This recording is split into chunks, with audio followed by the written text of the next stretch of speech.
Nobody, like you said, Paul, nobody trains better than the IBW.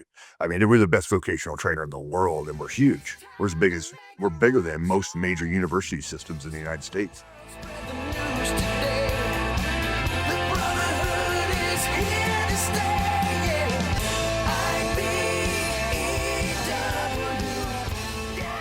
IBEW. Welcome to another episode of Leadership to Membership. Today I have joining me International Secretary-Treasurer Paul Noble and International Vice President of the 4th District, Austin Keyser. We want to talk to the membership a little bit about what we've had in the last year. We had a history-making year for organizing.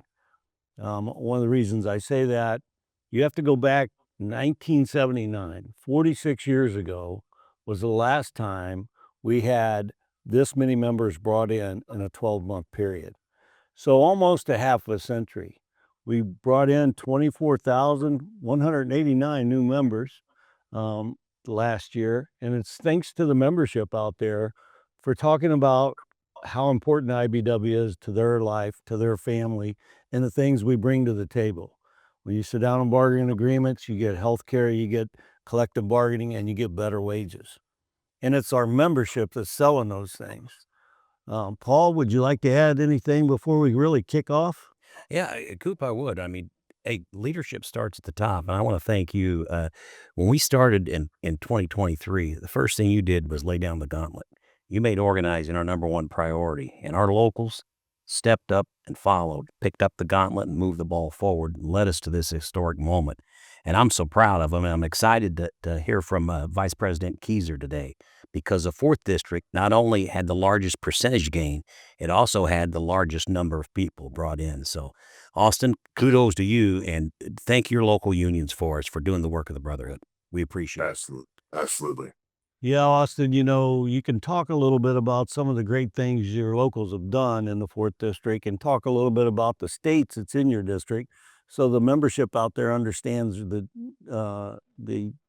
area in which you cover in the United States. As most of them know, we have 11 districts, but they don't know how those districts are carved out. So would you kick off with just giving a little description of the states you represent in the 4th District? Absolutely. Yeah. So we have, it's a really diverse group of states, right? So we start out here in the Midwest in Ohio, where I'm at now, where I grew up, and where I started my apprenticeship. Then we have Kentucky. We go over West Virginia. We have Maryland, Virginia, and DC. So pretty diverse set of local unions covering all kinds of different marketplaces. So really sometimes hard to wrap your head around what's happening in Virginia isn't exactly what's happening in Kentucky or West Virginia. So we have to constantly be on top of our markets and watching what's happened. But great leadership across all those states, and great membership, and really a cohesive group of business managers that operate in a pretty tight formation together to take on the non-union. Yeah, and I think that's some of the keys. I came from Ohio as well, so I also helped guide the 4th District for a while as a vice president from 2011 to 2017, and I know the importance of the diversity and understand all the different things that your locals do out there. But the key, I think, was this year that the numbers were higher and the percentage was higher than all other districts. And I'd like for you to talk about how you achieved that and some of the things and initiatives you have in the 4th District that's really caught on and doing well. Yeah, I mean, first of all, it's big shoes to step into. Not only you, but former Vice President Gina Cooper put together a lot of great initiatives that really paved the way here. I was kind of the closing pitcher. She started off the year as Vice President with a lot of her initiatives. So I came in just really tried not to screw anything up, maybe add to it a little bit and double around the edges here and keep things moving. But uh, you know, we've done some really great things, and again, tight knit group of business managers, really focused on growth, really focused on organizing. And it's been that way for a long time now. More than 15 years ago, we started signing small works agreements here, and we've got 4 that cover the entire state. And it's really allowed us to not only claw back market share, but probably stop the hemorrhaging of market share. Right, so I can look at it and I can say, we've done, 20 over 24 million construction hours on these small works agreements. And that's not really 24 million on top of what we would have had, because if we wouldn't have done what we did with small works to mitigate the loss, we probably would have went backwards, right? So we probably been in more of a negative 30 million, negative 30, 40 million construction hours if we hadn't have stepped in, intervened, put some new concepts together, and really you led the way on that. And it was interesting to come back to the district, after being here when we put it together as a business manager, then come back and looking at where it's matured, and also being able to see maybe some places where it needs tweaked and there's been a little bit of mission creep. But in general, I mean, just that many million man hours is insanely high, and creates so many journeyman and apprentice jobs along with CWs and CEs. But that's not all we have going on. We're squeezing the market, right? We're coming from the bottom, but also at the top where we're signing project labor agreements on some of the biggest mega projects in the world right now. We're doing so many data center jobs and battery plants and chips plants. And we just got another announcement on a couple more $1 billion into the energy centrifuges that are making fuel for all the advanced nuclear reactors that are going to be built across the country and that are being announced right now. We have pharmaceuticals that are really investing here that are just driving market. In fact, we have about 2,000 jobs with a 70% chance or better starting at about $145 billion worth of value next year alone in the Fort District. And it's about 77 billion in Virginia, which is leading the way, leading the entire country in investment that's coming in large projects, and 33 billion in Ohio. We've been sort of sustaining a big boom here for a while. But really, and those locals are growing, obviously, you have to. There's no travelers available right now. Either we bring in new electricians or somebody else comes in and does the work for us. We don't get the projects at all, one of the two. Um, but we're driving at that, and we're trying to fill calls. That's a big part of the growth. That's a good part of the numbers that we've done. But I'm more excited about things like Local 38 since 2010 have grown almost 25% market share with no mega projects. Right, just looking at a market that's already pretty formed and pretty established and stable, and no big disruptions to it. Just us versus the non-union and a battlefield that we all know what it is, right? We know who's doing what work and who has what market share, and to be able to claw almost 25% back is insane. West Virginia is a great example of it too. I mean, it's a state that it's right to work. It's not allowed to have project labor agreements in the state. It is lost a lot of work from coal. A lot of the big mega employers are gone from the region now. But they've increased their market share by almost 18% in that same period of time. Up north of 60%, I think 63% right now, which is, by any measure, even in a good blue state where it's, we have a lot of public policy and a lot of things helping us drive it, which is another important part of the piece, obviously, politics and government affairs. That those public policy levers are great, and that's what we used in Ohio. But at the grassroots level, we don't have a lot of statewide support. But we've taken solar here, for instance, just 5 years ago, well, about 6 years ago, the market share of our industrial scale solar projects in Ohio was 8%. With the two MOUs that we just signed yesterday, we're at 100% Awesome. of that market, Unbelievable. and a growing market.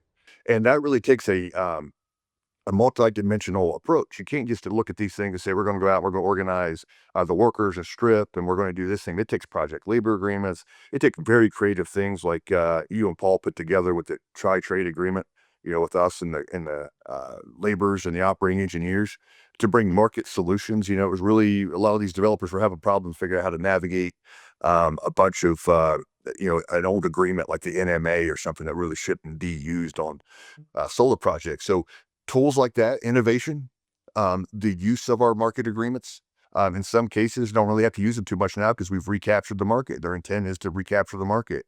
Now we're doing all this work pretty much with journeymen and apprentices.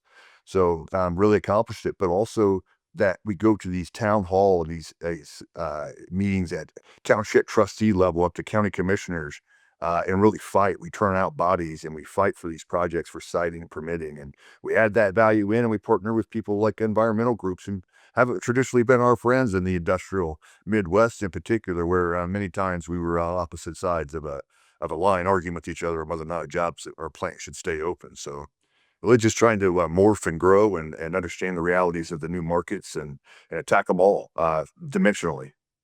I think one of the biggest positive concepts that those regional agreements brought you, and I'd like for you to talk a little bit about it, is the lack of growth of new non-union contractors in that small arena. Yeah. Talk a little bit about how those regional agreements kind of mitigated that situation for you across the district. Oh yeah, and I think everybody remembers the days when the only way to try to wrestle with a non-union company that started out small, maybe a guy and his brother-in-law with a ladder and a truck. I'm out here operating off of word of mouth, doing kind of side jobs, under the table work and growing.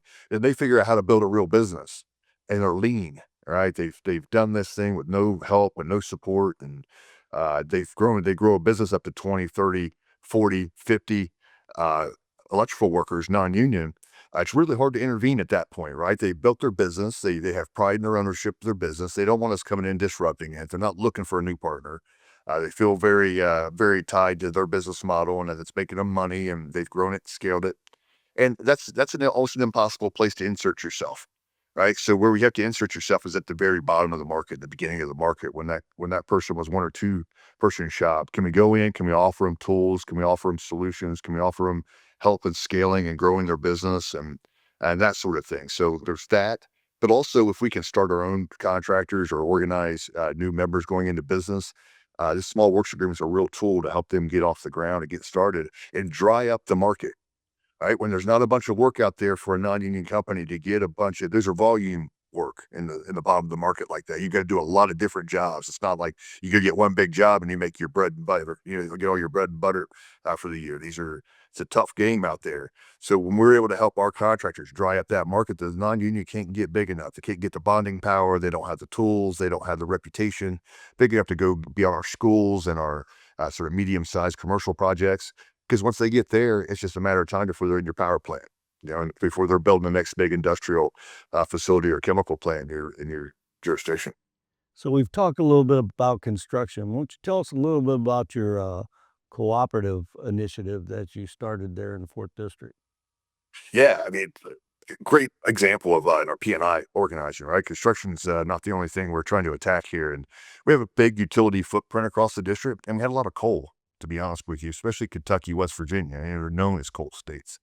And as those things unwound, we started to see stranded membership that just had no employer anymore. It's not like construction where they go sign the book and we can put them somewhere else, or they could pick up their tools and go travel somewhere. It's not the same scenario. So diversifying our membership in our utility space is important. So looking at expanding those local unions into the co-ops that we weren't representing, and we've won a ton of them. We've just won 2 additional ones recently, and we keep growing.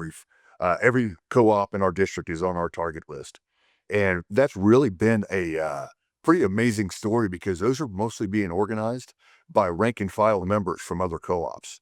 They're going into the other employers and they're going and meeting these guys and taking them to dinner, out for drinks after work, and they're getting creative. And we call it the Talk to Two program, where we ask these folks to go out, talk to 2 non-union co-op workers or linemen and another co-op, and see if they want to join the brotherhood. And they're doing it in droves. We've yet to lose one here recently, and the ones that we're kind of in lock with on a campaign drive, we're going to be deploying that dimensionality I was talking about a minute ago. We're looking at co-ops are the co-op board of directors are publicly elected officials. They go on the ballot every year. So, to the point where we're running into headwinds and union opposition, we plan on putting a little pressure on them at the ballot box too. We're not going to stop with just asking them to sign neutrality or us trying to get to a contract with them speaking against us and holding captive audience meetings in a environment where there really isn't a functional NLRB. So unfair labor practices and those kind of tools we would typically use, they're years down the road from getting enforcement. So we can't wait on that. We've got to put real pressure on them now. Yeah, that's a good point. Paul and I say all the time that it's not us that does make the IBW great. It's the membership, and that Oh, yeah. having members talk to non-union workers out there is one of our biggest tools. I mean, Paul talks about that all the time. Paul, Yeah, you just have to tell our story, and when they go out and do that, it sells itself. yeah, It's the truth. It's the way of life. It's what everybody wants. And when our members talk about it, the other people want what we have. And one thing Vice President Keyser mentioned that that I'd like for you to expand on a little bit is about using every tool we have in the toolbox because we have to. And I know we've got a brand new tool that I think will be extremely effective. One thing we do better than anybody else is train. And I think that new advanced electric, I can't even define it, but if we need a better acronym, but it's our new training trust for manufacturing is what I want you to talk about. Oh yeah, I mean it's again another great example of innovation. The it started out as a combination of something that the Ninth District had going on up there with IBP Reeves and then his predecessor put together sort of a battery initiative where they're looking to organize in batteries and looking to organize the folks that work on vehicles and other drivetrains that use battery power. And having the technicians and mechanics that do that in our utilities and some other places, and combined with what we were trying to do in the Fort District was put a partnership together for manufacturing, advanced manufacturing facilities. So marrying the two, and then really finding an executive director that wakes up every morning thinking about how we combine this curriculum and how we can create bespoke solutions for manufacturing companies. 'Cause they're all different, right? This isn't like construction. Um, they may have a lot of the same skill sets, particularly in the advanced manufacturing set, but they need them delivered in a different logic, in a different type of environment. So having somebody wakes up every morning saying, "Hey, how do we put this together? And what's the ecosystem? And how do we partner with vocational schools and community colleges and even universities and major employers to put together something that looks a lot like our training alliance, on the construction side, but built specific to each individual employer's needs." And I think it's just a brilliant tool, and we've had a ton of success trying to work with existing manufacturing folks that we're represented with. A couple of them we're at the bargaining table with right now that we kind of dropped this on them as like, "Hey, we're not asking you for any money here. We already had this expertise. Nobody, like you said, Paul, nobody trains better than the IBW. I mean, we're the best vocational trainer in the world, and we're huge. We're bigger than most major university systems in the United States." And they're surprised to hear that because that's not a dimension that we've brought to our manufacturing or our P&I space before. Construction is well known, but they're surprised to hear it and they get excited because they've hired all these workforce development professional staff, and they've worked with like public entities that are supposed to be able to help them scale up and train their own workforce to failure, right? It's not working for them. They're not being able to scale at the speed they need to scale. And when we offer our solution, they're surprised, and it changes the mood. It really does. And now that we've got a couple of our existing employers signed up to do it, now we're going to have some real success stories to tell to go out and talk to the non-union because we know they're having the same problem, and ask them to be neutral and allow their workers to organize because we can bring more workers when we're united. We bring more to the table than just a collective bargaining agreement. We want to advantage the industries that we represent to grow and scale. We want our transformers that we make to be the only transformers in the market, right? We want the wire that we produce to be the only wire in the market. And we bring a lot of dimensions to helping companies do that they just really don't understand. And maybe we haven't communicated all that well in the past either. Well, one thing I'm going to challenge you guys to do, please come up with a good acronym that I can use for a shorter name. We've been calling it the Clean Energy Training Trust. Well, the main thing is it gives you opportunities to sit down with non-union employers from the top down that are manufacturing groups and say, look, we want to organize your workforce, but at the same time, we can help you in many different ways. We can help resolve that. We can also be involved with your health care, with the Family Medical Care Plan. Yeah. We find that a lot of employers are utilizing that. I think we have 7 Fortune 500 companies that's involved with the Family Medical Care Plan now because we save them money. So, I mean, there's so many things that we put in that toolbox, as Paul talked about, to try to advance the IBW, advance our membership. And we all know the more labor we have organized in a community, it lifts everybody up. The wages in the area, the standard wages in the area goes up, benefits go up, all those different things. I've said over and over again in my 40 years, I've watched how organizing not only changes lives for individuals, it changes families' life, it changes the community's life. It's just better all the way across North America when we can organize everyone in the industry. And when I say everyone in the industry, that led me to the utilities where I talked about co-ops, now the manufacturing. Broadband's coming, as you know. We're going to see more broadband going in. So all those initiatives that we've tried to put in the toolbox was for a reason. We see an opportunity. We've seen a wave that hasn't happened since 1890, really. I mean, when we were formed in 1891, Henry Miller had a vision, and that vision's coming through now. And, now is a time that energy is totally changing. I mean, we have so many opportunities and we're growing all over. So we have to expand our bandwidth and look at every opportunity. Kenny, I read an article about the number of manufacturing jobs that they couldn't fill that were going unfilled were open. And I'm gonna tell you something. You offer a defined benefit pension plan, you offer a health and welfare plan, you give training, you're gonna attract workers. I think we're a solution for these manufacturers out there. I totally agree with you. And, we were trying to plan that ahead of time as President Biden was trying to get manufacturers back in the United States with incentives. Now, President Trump is putting tariffs on. So it's another way of trying to do the same thing, I think, in a lot of ways. But all along, for the last 6 years now, we've had 5 years, I guess, bringing stuff back to the United States. So we've seen that opportunity, and we're trying to advance the IBW every way we can and help people's lives get better, working families' lives get better. Because we know if you have good health care, if you have a pension, and you have a good wage, you're advancing that family's life generational wise, not just that person, but their kids and their grandkids. And I think that's an important piece. Can you mind if I'm going to have Austin tell one more story, if you don't mind? Yeah. Because it's one of my favorite stories in the IBEW, and I don't think it gets told enough. And it's the local, your sister local in Newark, Ohio. 1105. What they have done is nothing short of miraculous over the past 8 years. Yep. Absolutely incredible. Would you talk about that a little bit, Austin? Oh yeah, I mean it's insane growth, right? I mean I'm impressed every time I meet with these guys, right? And it's a constant hustle and a constant struggle, but they've scaled that local union, which was mostly cornfields and trees. Not much there, right? It was about a 250 person local just a few years ago. It's now above 3,000 active members.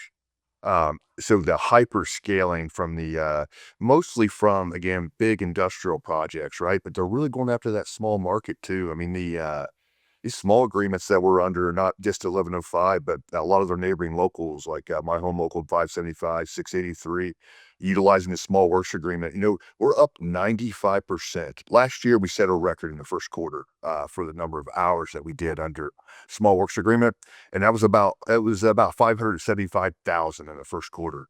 This year alone, we've done 1.2 million When you hours. think about that, that's why we're in a boom too. We're getting that little work. And those big jobs are creating some of that little work. There's restaurants around it, doctor's offices. Yeah, talk a little bit about that. But it's synergistic, right? When they built these are go back to getting your mind the days when they built a steel mill in the middle of nowhere, then an entire town popped up around it, right? And then they built rail in, and they built canals, and like whole cities and towns that a lot of them that we all grew up in were built around a plant. And these plants are of the size and scope and financial investment that those were. So you're seeing towns pop up out of cornfields, sewage systems, water systems, retail, housing, all the things that make a community come together. Schools, new schools, big schools. So it's amazing to watch. It's amazing to be part of, but we have an ability where we're able to leverage when we get that kind of market share, mostly again from squeezing the market from both sides. We get those project labor agreements, and we fight, and we work, and we sell the value of our construction workforce a lot because of the training we get on those jobs. But then we get resources coming to that local union, right? They couldn't scale like that if the members weren't in there. They weren't committed to that local union. They were paying their dues, being great members and stewards of the IBW, stepping up, playing officer steward roles, becoming organizers in the local union, and really attacking the full market. So utilizing those resources and that big job, that big money work, to think about how do we now take some of that, invest back in the lower end, and squeeze this market and totally dominate the market share for the Brotherhood. Um, in those types of ways. And it's brilliant leadership. And it's hard to do though. It's hard work. It's definitely not easy. These guys aren't sleeping much. They look pretty tired once in a while, but they're getting it done. Yeah, I was looking at I was looking at that local because it just amazed me their growth. Oh, And not that long ago, it really wasn't. They were like 22, 24% market share, and they were up in the 90s. yeah, That's what they're 92% doing. market share. They're Yeah. not just growing in size, manning jobs. They're growing in market share. Well, I grew up next to them, that was my sister local union, and I can remember the times when they only had 200. Yeah, 182. I was like, I watched them grow throughout the years. It's an amazing story. And Bill Hamilton, the business manager there, and his entire staff and membership do a great job. It took a while for the membership to understand how important it was to capture that market and continue to grow. Once they grabbed it, the whole membership stepped up to the plate and helped the officers there really do the things that they need to do. Yeah, I've actually been a front row seat to that entire story, which is Yeah. pretty amazing. It's and they're not the only ones. I mean, like I say, Local 26 had put on a master class on how to tackle the small works market and grow back.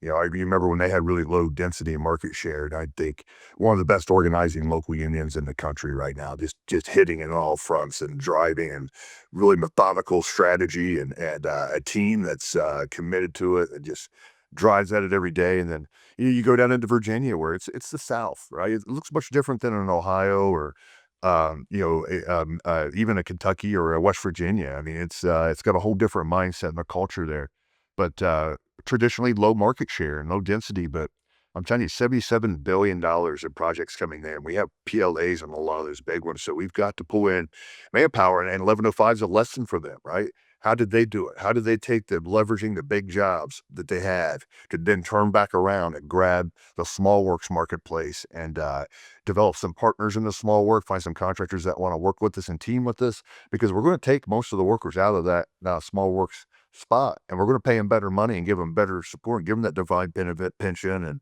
and great health care. And we're going to put them on the big projects and give them some real money.